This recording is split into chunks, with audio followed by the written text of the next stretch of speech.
Hi, I'm trying out a new phone and earbuds instead of a microphone thing hanging around my neck and going click, click, click.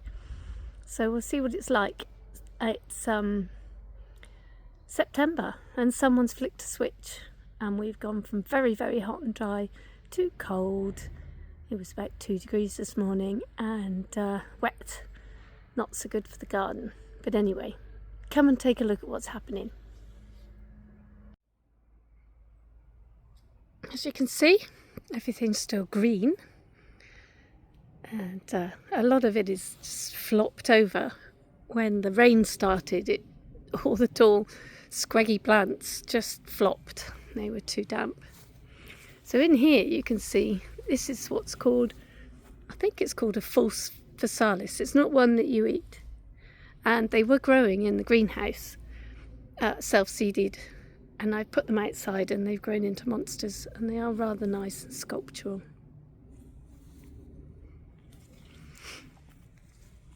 We don't have what you call the largest squash growing here, but there is one, just the one.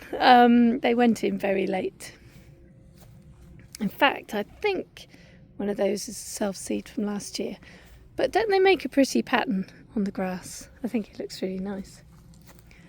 I also have one in here on the floor, and tomatoes. Not the best year for tomatoes, but I can't complain. We have had quite a few and there's a few more still to come, but it's getting a little bit chilly in there, so I'm tending to shut the door. We should be getting a warmer week again next week. We are also getting lots of raspberries. As you can see, they're very tasty. The birds are enjoying them too, which is fine. We don't mind sharing. That's what the garden's about. The only thing is, the birds tend to pick them before they're totally ripe. And I apologise for any whining noise you might hear in the background. We do have a lot of roadworks going on in our village at the moment. Rhubarb, it's growing strong. I did have to water it in hot to keep it alive.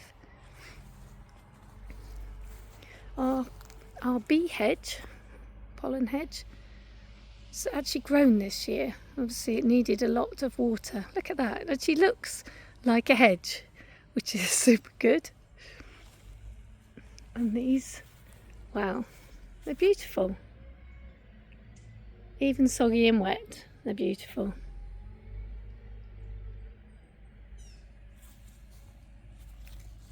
Oops, try not to go too fast.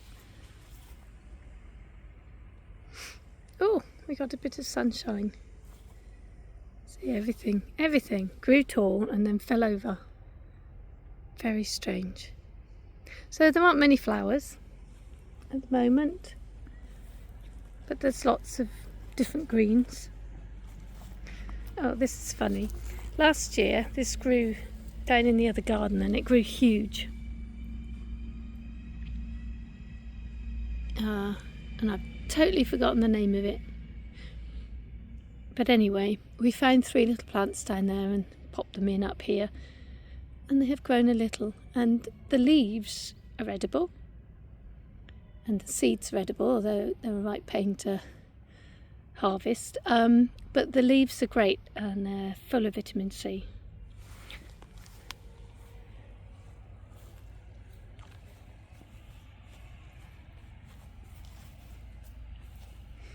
We have a few barrels around the garden now. I don't know whether they were there before. On the last one, I can't remember. Oh, we did the end of August cut of all our long grass. The garden always looks strange. It sort of looks clean and straggly.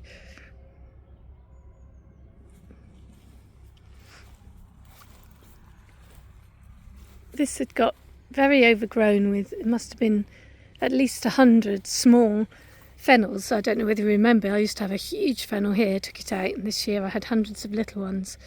But I've taken them out because I didn't want them to grow any bigger, and we have fennel in plenty of places, and I know they'll come up again next year.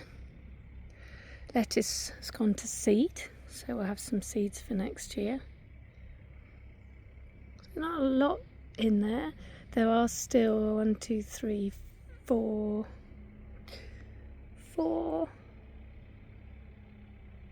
Yeah, I think it's just 4 vines. 1, 2, quite see 3, and then one over there 4. One of them I'm not sure whether it's still alive. This patch really didn't do much this year, but it is growing a very nice maple. The plum trees did produce some plums, but not until the time of the year you would normally do apple harvest. And they were small. We had a few, and then it got quite wet, and I decided to leave the plums that were on the tree to the birds, which they thoroughly enjoyed because you could see them all pecked. So that's good, because but if the plants are having a hard time with all this climate up and downness, then the birds are too. Some plants have been surprising. The flowers just keep on coming. It's called Cross of Jerusalem, I believe. So I'm hoping that it's perennial. I think it's perennial.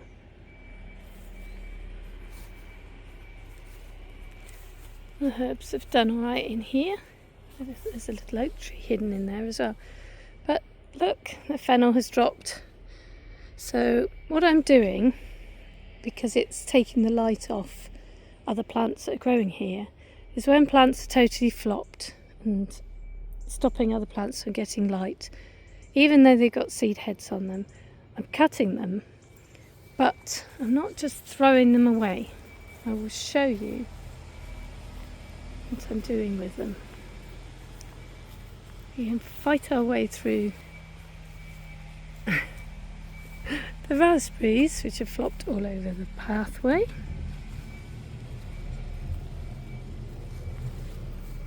I am putting any seed heads that we cut here, stacking them here, because this is where I feed the birds anyway.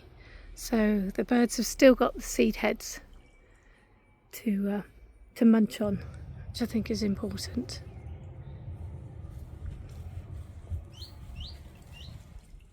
And the pond is still a lovely pond. I have seen the frog, which I've been told is actually a toad. It's very rare to get frogs here. We're too high up, so we get toads. So I have seen it again and watched it climb out one day, which was nice. And there we are, soggy autumn garden. But it's still beautiful. We haven't changed much here this year. Just, it's got to that stage when we've just got to let it develop and grow. When we get new plants or find something we want to put in somewhere, then we take things out. Sort of work on that principle, leave things in until we've got something to replace them. We do have rather a lot of mint and a few other plants whose names have totally gone from my head. Oh, there's the marjoram that grows everywhere, so we can take it out when we have something new to put in. And fingers crossed, this cosmos will flower when we get some sunshine, and that'll look really nice up here. This patch has been very colourful this year. So it's the end of, no, it's not the end of, It's about a third of the way into September. It's about the 12th today, I think. And I may not do another update for a couple of months. It's not much is changing. But it's really nice to walk with you around my edible forest garden.